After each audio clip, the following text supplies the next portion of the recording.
তারা হয়তো এই হাদিস জানে না, আল্লাহ পাক ওদের কানের মধ্যে আমার এই হাদিস যেন পৌঁছে দেন, আমিন। নবী সাল্লাল্লাহু আলাইহি ওয়াসাল্লাম বলেছেন, আমি মেরাজের রাতে যখন গিয়েছি তখন এক শ্রেণীর মানুষকে দেখেছি, ওদেরকে শাস্তি দেয়া হচ্ছে। কি শাস্তি? জাহান্নামীদের রক্ত এবং পুঁজ ওদেরকে খেতে দেয়া হচ্ছে। জিবরাইল আলাইহিস সালামকে জিজ্ঞাসা করা হলো যে এরা কারা? তিনি বললেন, এরা আপনার উম্মতের সেই সব ব্যক্তি যারা মাদকদ্রব্য সেবন করত।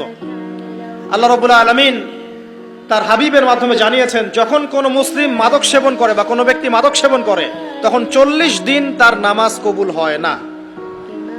এরপর যদি সে তওবা করে তাহলে আল্লাহ পাক তার তওবা কবুল করবেন ইনশাআল্লাহ।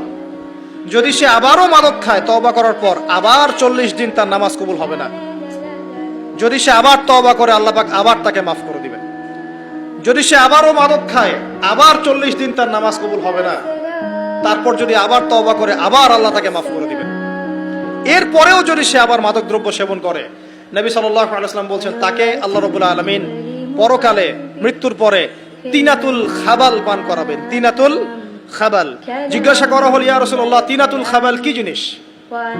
নবী সাল্লাল্লাহু আলাইহি ওয়াসাল্লাম উত্তর দিচ্ছেন, এটা হচ্ছে জাহান্নামীদের রক্ত, মাংস, এগুলো পুড়ে পচে যে রসটা বের হবে, এটা হচ্ছে তিনাতুল খাবাল।